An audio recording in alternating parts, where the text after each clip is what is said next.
India கூட்டணிய விட்டு திமுக வந்து வெளிய வந்திருக்கு. இத மக்கள் எப்படி பார்க்குறாங்க? அது மட்டும் இல்லாம, காங்கிரஸ் செஞ்சது ஒரு மிகப்பெரிய துரோகம் அப்படின்னும் திமுக வட்டாரங்கள் சொல்லப்படுது. அது மட்டும் இல்லாம, காங்கிரஸோட இனி எந்த காலத்திலும் நாங்க வந்து கூட்டணி வைக்க மாட்டோம். காங்கிரஸ் இருக்கக்கூடிய இடத்துல நாங்க இருக்க மாட்டோம் அப்படின்னு சொல்லிட்டு, திமுகவுடைய தலைவர் ஸ்டாலின் சொல்லியிருக்காரு. இத மக்கள் எப்படி பார்க்குறாங்க அப்படின்னு சொல்லிட்டு மக்கள்ட்ட கேட்டு தெரிஞ்சுப்போம் வாங்க. காங்கிரஸ் செஞ்சது மிகப்பெரிய ஒரு நம்பிக்கை துரோகம். ஏன்னா, இவ்வளோ ஆண்டு காலம் டிஎம்கே காங்கிரஸ் கூட தான் பயணிச்சது. கலைஞர் இந்திரா காந்தி அம்மையாரை பிரதமராக முன்மொழிஞ்சது மாதிரியே, சோனியா காந்தியை பிரதமராக முன்மொழிஞ்ச மாதிரியே, ராகுலை ஃபஸ்ட்டு பிரதமராக முன்மொழிஞ்சது திமுக தலைவர் தான்.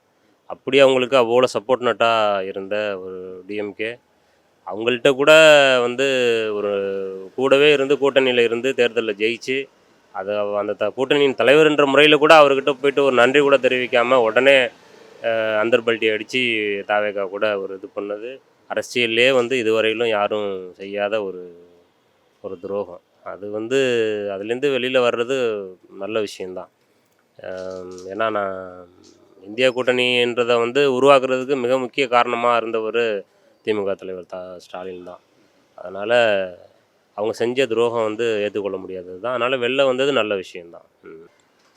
இந்தியா கூட்டணியில் அவங்க தான் தெளிவாக சொல்லிட்டாங்களே, காங்கிரஸ் இருக்கிற இடத்துல நாங்கள் இனிமேல் இருக்க மாட்டோம் அப்படின்னு சொல்லிட்டு, அதனால தான் அவங்க வந்துட்டாங்க. இந்தியா கூட்டணியில் எல்லா மாநிலத்தில் இருக்கிற தலைவர்களும் எல்லா பார்ட்டியில் இருக்கிறவங்க இருக்கிறாங்க. ஆனால் பார்லிமெண்ட் எலெக்ஷன் வரும்போது எந்த பார்ட்டியில் இருக்கிற லீடர் வாயிலேருந்தும் பிரைம் மினிஸ்டர் கேண்டிடேட்டாக யாரை போடலான்ற மாதிரி எந்த விதமான யாரும் சொல்லலை. ஆனால் முத ராகுல் காந்தி தான் பிரைம் மினிஸ்டர் கேண்டிடேட்டாக வரணும் அப்படின்னு சொன்னது தமிழ்நாட்டிலேருந்து ஒரே ஒரு குரல் மட்டும்தான், அது டிஎம்கே தலைவர் மட்டும்தான் சொன்னார். அப்படி இருக்கும்போது மற்றவங்க சொல்ல தயங்கின ஒரு விஷயத்த தைரியமாக திமுக தலைவர் சொன்னார்னும் போதோ, அப்போ அவங்க நம்மளை எந்த அளவுக்கு அவங்க ரெஸ்பான்ஸ் பண்ணணும். அதை விட்டுட்டு அவங்க நம்ம கூடயே நின்று எலெக்ஷனில் ஜெயிச்சுட்டு இப்போ அவங்க வேறு நிலைப்பாடு எடுக்கிறாங்க. குறைஞ்சபட்சம் ஜெயிச்ச ஒரு சட்டமன்ற உறுப்பினர் குறைஞ்சபட்சம் ஒரு அந்த கட்சியால் அவங்க ஓட்டு நம்மளுக்கு ட்ரான்ஸ்ஃபர் ஆகிருக்கும், நம்ம ஓட்டு அவங்களுக்கு ட்ரான்ஸ்ஃபர் ஆகிருக்கும், எல்லாருக்கும் அதுதான் உண்மை. ஆனால் இருந்தாலும் ஒரு ஒரு ஒரு சாதாரணமான ஒரு விஷயம், ஜெயிச்ச பேர் அந்த கூட்டணியுடைய கட்சியுடைய தலைவரை பார்த்து ஒரு நன்றி சொல்லிட்டு போகணும். அதை கூட சொல்லாத ஸ்ட்ரைட்டாக போயிட்டு அவங்க நம்ம யாரை எதிர்த்து எல்லாம் பண்ணமோ அவங்க கூட போய் நிற்கிறாங்க. இது துரோகம் தானே? இதுதான் உண்மை. கரெக்டு தானே? அது வெளியில் வந்திருக்குன்னா காங்கிரஸுடைய செயலாளர் அப்படி வந்திருக்காங்க. காங்கிரஸ் பண்ண துரோகம் இன்றைக்கி நேரத்தில் ஆதி காலத்துலேருந்தே காங்கிரஸ் துரோகம் பண்ணுதான். இடையில கலைஞர் மன்னிச்சு ஏற்றுக்கினார். இருந்தாலும் அவங்களுடைய குணாதிசயங்கள் மாற்ற முடியாமல் இருக்குது. அதனுடைய விளைவு இன்றைக்கி காங்கிரஸை விட்டு நாங்கள் வெளியேறிய ஒரு நிலைமை ஏற்பட்டிருக்கு. பயங்கரமான துரோகம். இன்றைக்கி இல்லை, அவங்க இந்திரா காந்தி அம்மையார் இருக்கும்போது மிசா டைமில் கூட்டணி ஆட்சி தான் ஆச்சோம். 72 அண்ணா இறந்த பிறகு கூட்டணி ஆட்சியில் தான் திருப்பியும் அன்றைக்கி தான் அதிகப்படியான சீட்டு 183 சீட்டு 184 சீட்டு ஜெயிச்சது அந்த பீரியட் தான் இந்திரா காந்தி அலைன்ஸ் இருக்கும்போது. அப்போவே என்ன பண்ணாங்க, மிஸ்ஸா கொண்டு வந்தாங்க. அந்த மிஸ்ஸாவை நம்ம கூட்டணியாக இருந்தாலும் எதிர்த்தோம். அது உலக நம்ம இந்தியா தலைவர்கள்லாம் கைது செய்யக்கூடாதுன்னு கலைஞர் எதிர்த்தார். எதிர்த்தது மட்டும் இல்லாமல் அந்த அம்மாக்கிட்ட அந்த நம்ம ஆட்சியை கலைக்க வேண்டிய நிலைமை போச்சு. இந்திரா காந்தி என்ன பண்ணாங்க, உங்கள் ஆட்சியை கழிச்சிடுவேன், நீங்கள் அனுமதி பண்ணிங்கன்னா ஓராண்டு நீடிக்க விடுறேன் அப்படின்னாங்க. இல்லை அதுக்கு என்ன காரணம்னா காமராஜரை கைது பண்ணணும்னு சொன்னாங்க. அப்போ காமராஜரை நம்ம கைது பண்ணக்கூடாது, எங்கள் மாநிலத்தில் முதலமைச்சராக இருந்தவர் முன்னாள் மினிஸ்டர் பச்சை தமிழன், அவரை கைது பண்ணக்கூடாது. அவருக்காக அன்னைக்கு ஆட்சியை இழந்தோம் நம்ம. இது காங்கிரஸ்க்கே தெரியும். நாங்கள் கொஞ்சம் கண்ணை செஞ்சுதான் அன்றைக்கே நீடிச்சிருக்கலாம்.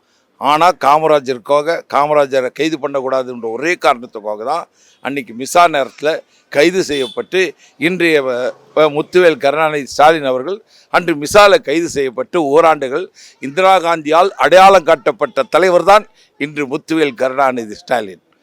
அதே போன்று இன்றைக்கு ஒரு நிலை இருக்குது.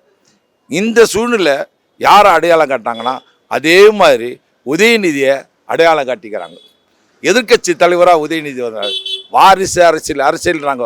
அன்றைக்கி எப்படி எங்கள் தளபதி அவர்களை இந்திரா காந்தி அடையாளம் காட்டினாங்களோ இன்னைக்கு ராகுல் காந்தி அதே மாதிரி இன்னைக்கு எங்கள் உதயநிதியை உலகத்துக்கு அடையாளம் காட்டு போயிருக்காரு. அதை பற்றி சந்தோஷமாக தான் நினைக்கிறோம். துரோகம் முதுகில் குத்திட்டாங்கல்ல, அப்புறம் காங்கிரஸோட எதுக்கு கூட்டணி அமைச்சு எதுக்கு இந்தியா அங்கே நம்ம போகணும்? நமக்கு அவங்க துரோகம் தானே பண்ணியிருக்காங்க, நம்மளை வச்சு தானே ஜெயித்தாங்க. காங்கிரஸ் வந்து டிஎம்கே வச்சு தான் ஜெயிச்சது. இது தமிழ்நாட்டில் டிஎம்கே வச்சு தான் காங்கிரஸ் ஜெயிக்க முடியும். ஏன்டா அப்பையிலேருந்து இப்போ மட்டும் அது அவங்க நன்றியை மறந்துட்டு போய் சேர்ந்துட்டாங்கல்ல, பதவிக்காக போய் சேர்ந்துட்டாங்க. அப்போ அது துரோகம் தானே நமக்கு. அதனால் நம்ம தனிந்து நின்று எல்லா இடத்துலையும் தமிழ்நாடும் இதை ஸ்டாலின் பொறுமையோட இதை வந்தால் தமிழ்நாடும் சரி டெல்லியை கூட அவங்களுக்கு கைப்பற்ற திறமை இருக்குது டிஎம்கேக்கு. அவங்களோட டிஎம்கேக்கு தமிழ்நாட்டிலையும் ஸ்டாலின் தமிழ் முதல்வர் அங்கே டெல்லியிலே கூட மீறி பிரதமராக இருக்க கூட அவங்களுக்கு சான்ஸ் இருக்குது. இந்த மாதிரி பொறுமையாக வந்து அவங்க டீல் பண்ணால் இருக்கும். காங்கிரஸை வச்சு தான் நம்ம அங்கே போகணுன்ற இதை ஒன்றும் இல்லை. எம்பி சீட்டில் கூட அவங்க தான் வர சான்ஸ் இருக்குது. இந்த வாட்டி ஏதோ ஒன்று தவற விட்டாச்சு. இனி வந்து நல்லபடியாக அவங்க வந்துடுவாங்க, ஸ்டாலின் வந்துடுவாங்க. காங்கிரஸ் செஞ்சது பக்கா துரோகம் தான் நமக்கு. அது ரொம்ப சந்தோஷமாக தாங்க பார்க்குறோம். ஒருத்தர் துரோகம் பண்ணிட்டா அதை எப்படி திரும்பி அவங்களோட சந்தோஷமாக போய் சேர்றதுக்கு இதாகும். அது கரெக்டான முடிவு தான். அவங்க கரெக்டாக எப்பயும் டிஎம்கே எடுப்பாங்க. அது கரெக்டாக தான் அவங்க ஸ்டாலின் சார் எடுத்திருக்காங்க.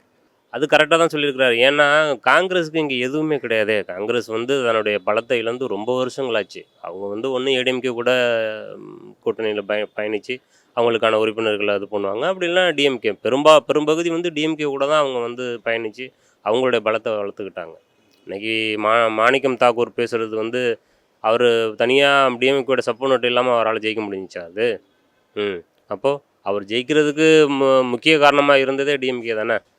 அப்போது அவங்களுடைய ஓட்டெல்லாம் வாங்கி ஜெயிச்சுட்டு திரும்ப இப்படி பேசுகிறதுன்றது வந்து ஒரு அறமான ஒரு இதுவாகவே இருக்காதுல்ல. அதை மீறி தானே அவங்க அதை பண்ணுறாங்க. அப்போ அப்படி இருக்கும் பொழுது வந்து காங்கிரஸ் கூட இதுக்கு மேலேயும் பயணிக்கிறது வந்து சரியாக இருக்காது. அவங்க ஃபுல்லாக கூடவே இருந்து எல்லாத்தையும் இது பண்ணிக்கிட்டு ஓட்டு. ஏன்னா தமிழ்நாட்டில் திமுகவுக்கு மிகப்பெரிய வாக்கு வங்கி இருக்குது, சரிங்களா? அதை வந்து அவங்க யூட்டிலைஸ் பண்ணி அதில் இது பண்ணி அவங்க ஜெயிச்சுக்கிட்டு திரும்ப அவங்களுக்கு எதிராகவே பேசுகிறதுன்றது அது காங்கிரஸ் ரத்தத்திலே ஊறின ஒரு விஷயந்தான். அது இன்றைக்கி நேற்று பண்ணல, அவங்க அப்போலேருந்தே அதை தான் பண்ணிக்கிட்டு இருக்கிறாங்க அவங்க, சரிங்களா? அது வந்து நம்ம அதை அப்படி தான் பார்க்கணும். அவங்களுடைய இதுவே அப்படி தான், அவங்களுடைய என்ன சொல்கிறது, அவங்களுடைய இயல்பே அப்படி தான். காங்கிரஸினுடைய இயல்பே அந்த மாதிரி தான். அவங்க நாம் யார் கூட இருந்தாலும் அவங்கள வந்து நல்லா யூஸ் பண்ணிப்பாங்க. திரும்ப அவங்களையே இது பண்ணி பேசுவாங்க. அவங்க நெகட்டிவ் தாட்ஸில் பேசுவாங்க. அதனால் வந்து அந்த கூட்டணியிலேருந்து வெளில வர்றதுங்கிறது சரியான முடிவு தான். அதை தான் வந்து திமுக தலைவர் ஸ்டாலின் அவர்கள் எடுத்திருக்காங்க. இல்லை இப்போது எலெக்ஷனுக்கு முன்னாடி எப்படி விஜய் ஆதரிச்சா நம்ம எலெக்ஷனில் ஓட்டு கேட்டோம். எலெக்ஷனில் ஓட்டு கேட்கும் போது அப்போ நம்ம விஜயை எதிர்த்து தானே நம்ம கேட்டிருப்போம் ஓட்டு. அவங்களுக்கு எதிர்ப்பான இப்போ விஜய்க்கு எதிர்ப்பான ஓட்டு தாங்க திமுக கூட்டணிக்கு வந்திருக்கோம். அப்போ விஜய்க்கு எதிர்ப்பான ஓட்டு திமுக கூட்டணிக்கு வந்ததுக்கப்புறம் அந்த திமுக கூட்டணியிலேருந்து நின்று ஜெயிச்ச சட்டமன்ற உறுப்பினர் எதிர்த்து ஓட்டு போட்டு அங்கே போய் ஆதரவு கொடுத்தா அது எந்த நிலைப்பாடு? கரெக்டான நிலைப்பாடுங்களா? சரி, ஓகே, நீங்கள் முடிவெடுக்கிறீங்கன்னு வச்சிங்களேன், அது உங்கள் கட்சி நீங்கள் எடுத்து பண்ணிட்டு குறைஞ்சபட்சம் 5 சட்டமன்ற உறுப்பினர் ஜெயித்தாங்க. வந்து அந்த ஒரு தார்மீகமான ஒரு அந்த கூட்டணியுடைய தலைவருக்கு வந்து ஒரு நன்றி சொல்லலையே. இது எவ்வளோ பெரிய தப்பு தானே அது.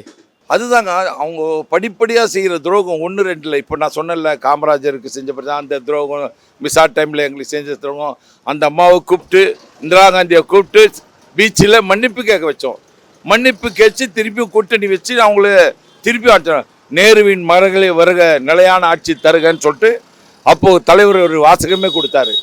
அதுக்கப்புறம் சோனியா காந்தி வரும்போது நேரு இந்திராவின் மருமகளே வருக, நிலையான ஆட்சி தரகன் அந்த குரலும் கொடுத்தாரு.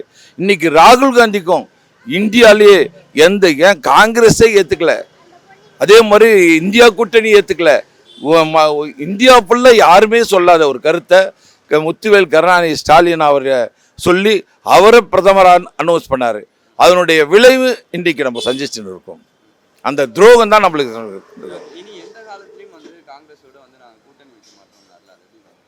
கண்டிப்பாக எப்படி இப்போது ஒரு நிலை எடுத்திருக்காங்க இவங்களாம். இன்றைக்கி இது பிஜேபி எப்படி எடுத்திருக்கு, காங்கிரஸே இல்லாத நாடு வேணும் அப்படின்னு ஒரு நிலை எடுத்துருக்குது. அதே மாதிரி இங்கே என்ன எடுத்திருக்காங்க, இங்கே கழகமே இல்லாத ஒரு நிலை ஏற்படுத்திடுறாங்க. அதையும் அதே மாதிரி தான் இன்னைக்கு இந்தியா கூட்டணி புதிய சகாப்தம் எல்லா மாநிலத்திலும் காங்கிரஸால் பாதிக்கப்பட்ட தலைவர்கள்லாம் ஒன்று கூடி பிஜேபியும் இல்லாத காங்கிரஸ் இல்லாத ஒரு இந்தியாவை உருவாக்கணும்னு சொல்லிட்டு முயற்சி எடுத்துகிட்டு இருக்கிறாங்க.